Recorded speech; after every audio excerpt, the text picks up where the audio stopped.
a wildlife care specialist. Now, San Diego Zoo Wildlife Alliance is committed to saving species worldwide by uniting our expertise in animal care and conservation science with our dedication for inspiring a passion for nature. We integrate wildlife health and care, science, and education to develop sustainable conservation solutions. Our conservation work is now focused in 8 conservation hubs, regions around the world where we think that we can make the greatest impact. We believe that conservation starts with the connection that we make with people and wildlife every day, so we are hoping to do just that. So, are we ready to meet some wildlife? Yeah. Yeah, awesome. Loving the enthusiasm. I know it's hot. So bear with me, everybody. It's going to be a fun presentation. All right, well, we're actually be starting off with our Amazonia Conservation Hub, where the wildlife that San Diego Zoo Wildlife Alliance and its partners focus on in this region include Andean bears, New World monkeys, jaguars, as well as plant life like orchids. Now, this next particular species, she hails from the Andes Mountains and was very crucial for helping out their North American cousin, the California condor. How many of you have heard of the California condor story or has gone and seen some of them? Okay, about half of you. For those of you that don't, in 1982, there were just 22 of these beautiful birds left in the entire world. And so the San Diego Zoo Wildlife Alliance and its partners got together, creating this California Condor Recovery Program, and started a breeding program. And a lot of that knowledge of what to do came from what we knew about their South American relative, the Andean condor. Now, this program is super successful, still going on. We have more than 600 of these beautiful birds, and more than half of them are flying free in their native habitat. So we're super happy about that progress. Now, as I said, a lot of it was due to the Andean condor, and that's who you're going to be meeting next. Her name is Paloma, and she was hatched right here at the San Diego Zoo 35 years ago. And she is one of the largest flying vultures out there, where she's got a 10-foot wingspan. So the reason why I'm describing her flight, her wingspan, is because she's going to be showing off that beautiful wingspan for all of you. So that we do ask for those of you that have already seated, please stay seated. And for those guests that are coming in to stay up there, that is perfect. And if you feel the need to duck, just duck. Sound good? All right, everybody, please welcome Paloma, our Andean condor.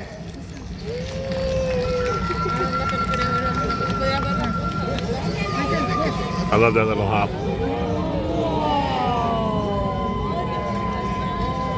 That's her favorite person, Christy.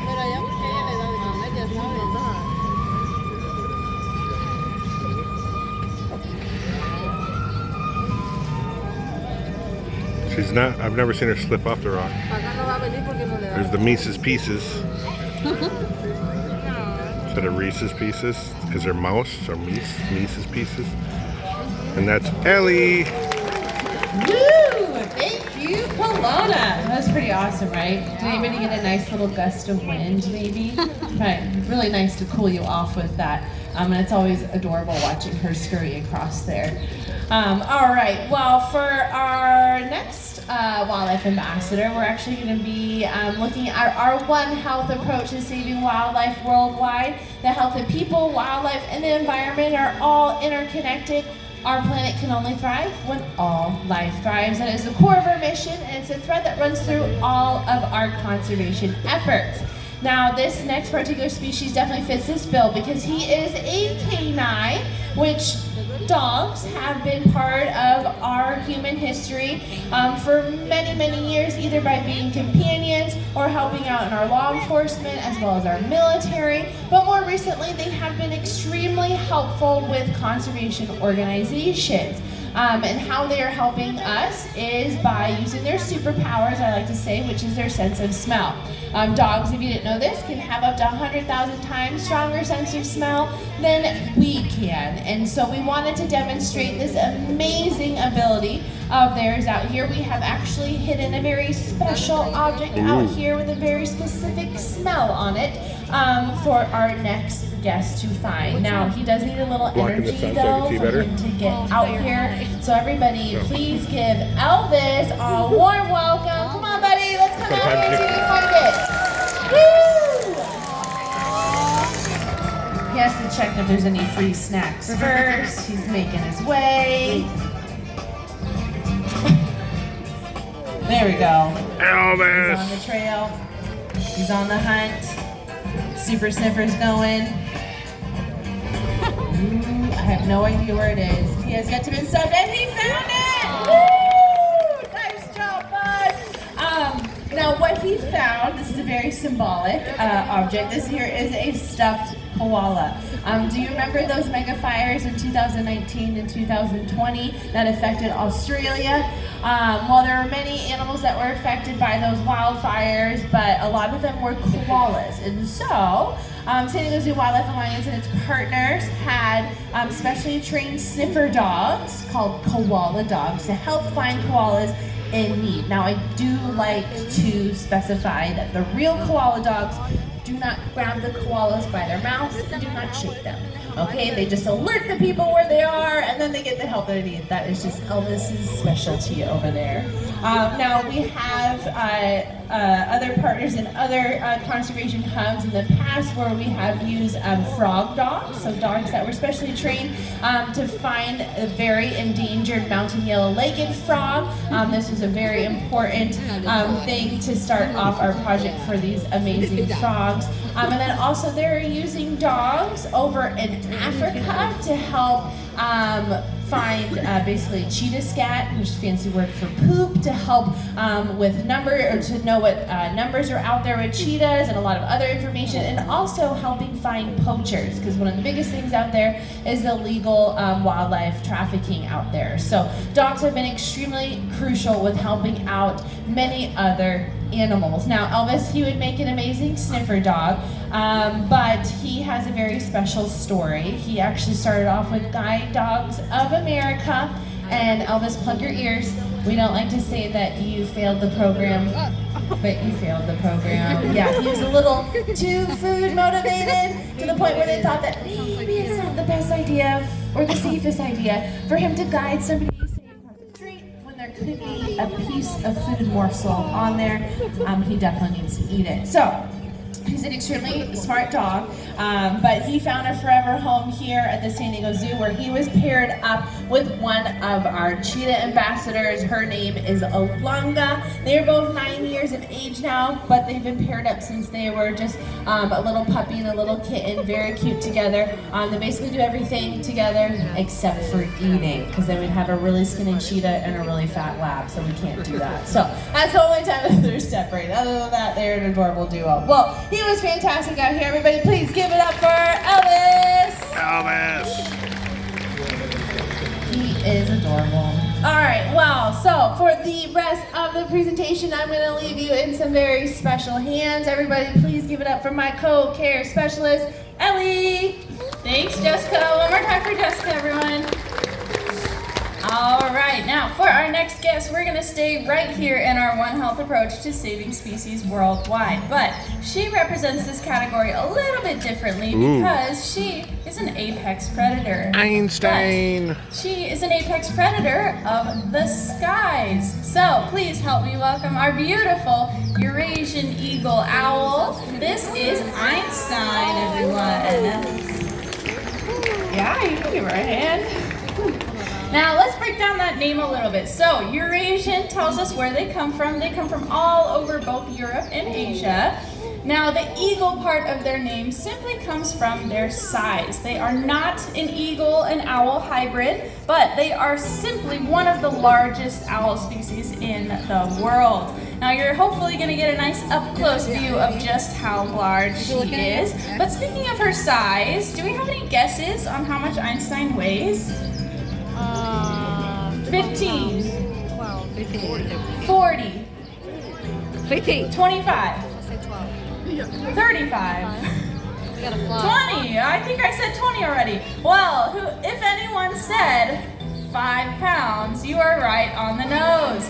She is a whopping 5 pounds, everyone. It is very deceiving, but she is covered in very light feathers. Now she has almost an inch, maybe even an inch and a half thick layer of just feathers. So she is just all fluff. Now, there are lots of adaptations that owls have to be the ultimate apex predator. The first one is going to be those big, beautiful eyes of theirs. Now, along with size also comes incredible strength. Now, their eyesight is so powerful that it's been said they would be able to read a newspaper across a football field, day or night. Pretty incredible. Now, that's superpower number 1. Superpower number 2 is their sense of hearing. Now, you might have noticed those cute little feather tufts on top of her head. Those are not where her ears are at. It is also very deceiving. Those are just for camouflage. But owls have very specialized ears that are asymmetrical, which means one is going to be up here, the other is down here. Very strange, but this enables them to pinpoint and triangulate the tiniest of sounds. Now they are able to hear a mouse's heartbeat from under 1 foot of snow. So pretty incredible. Now, last but not least, there is a third superpower, and that is silent flight. Now, owls have specialized feathers that are serrated on the edges, which means there are tiny little gaps in the filaments on the edges that allow the wind or air to pass right through those feathers and create absolutely no sound while they are flying. Pretty incredible. So not only do they have incredible eyesight, incredible hearing, but their prey item cannot even hear them coming. They just snatch them right out of the sky. Pretty amazing. Now, these owls or birds of prey, also known as raptors, hunt with their feet. So that is actually the business end of an owl. You might notice care specialist wearing a very thick leather glove because a Eurasian eagle owl has such a powerful grip strength, they might be able to pop a car tire. Pretty amazing. But she did fantastic out here. So one more time for Einstein, the Eurasian eagle owl. Now, we again are going to stay in our One Health approach to saving species worldwide, but this guest fits this category again in a different way. Now, she is a keystone species. Has anyone heard this term before? Yeah. A couple hands. Well, if you haven't, a keystone species is one that carries the weight of an ecosystem on their shoulders. They are keeping that food chain and entire ecosystem intact. Now, by doing this, our next guest, who's slowly but surely making her way out here, they create habitats for other wildlife. They are also known as ecosystem engineers. Now, they are North America's largest rodent, and she is our superstar here at Wegeforth Bowl. Her name is Justine Beaver, everyone. Yes, amazing name. But as her name suggests, she's about 15 years old, right about when a certain pop star was in his prime, just like she is. Oh, she's the cutest thing ever. Now, she is a North American beaver, everyone. Oh, they're beavers. Now, again, beavers are very well known for building what? Dams, exactly. Now, did we know that beavers don't actually live inside their dams? They will actually build a completely separate structure to live in called a lodge. Now, oh, she's taking that one to go. There we go. So that lodge is typically in the middle of the body of water that the beavers have created by building that dam. This means that there are only underwater entrances which allow them to be perfectly safe from any land predators. So pretty amazing. Now, along with building dams, beavers are also very well known for chewing on trees or branches, right? Well, another thing you might not know about beavers is that they don't actually eat all of the trees or branches that you see them chewing on. They actually are only eating the cambium layer or the bark layer. They will strip that branch I almost said dry, they will strip that branch of its bark, and that is what they eat. Then they will actually use the rest of that branch to then build either their dam or their lodge. So not only are they ecosystem engineers, they're also nature's recyclers as well. Now, beavers are semi-aquatic mammals, which means they spend some time on land and some time in the water. Let's talk about those swimming adaptations. The first one, beavers can hold their breath for about 15 minutes, which is pretty amazing, although the typical dive will only last about 3 minutes. Now they also have built-in goggles and earplugs. Now what I mean by that, they have another layer of an eyelid, we like to call it the third eyelid, or nictitating membrane that covers their eyeball that allows them to be able to keep their eyes open while they're swimming and while they break the surface of the water. So their eyes are always open. Now they also are able to plug their ears and their nose automatically when they go underwater, so they don't even have to think about holding their breath.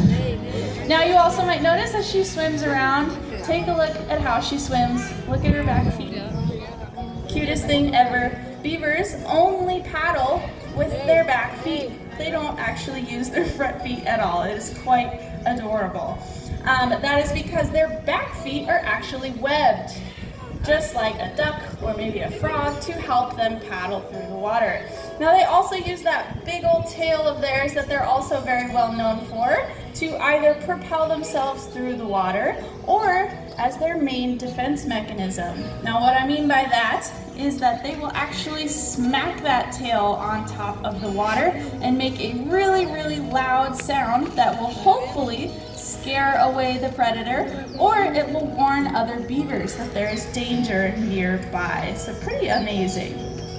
But she's probably gonna swim for a while, maybe do some more laps. She might come on out, we never know. But let's give it up for Justine Beaver, everyone. She's pretty dang adorable.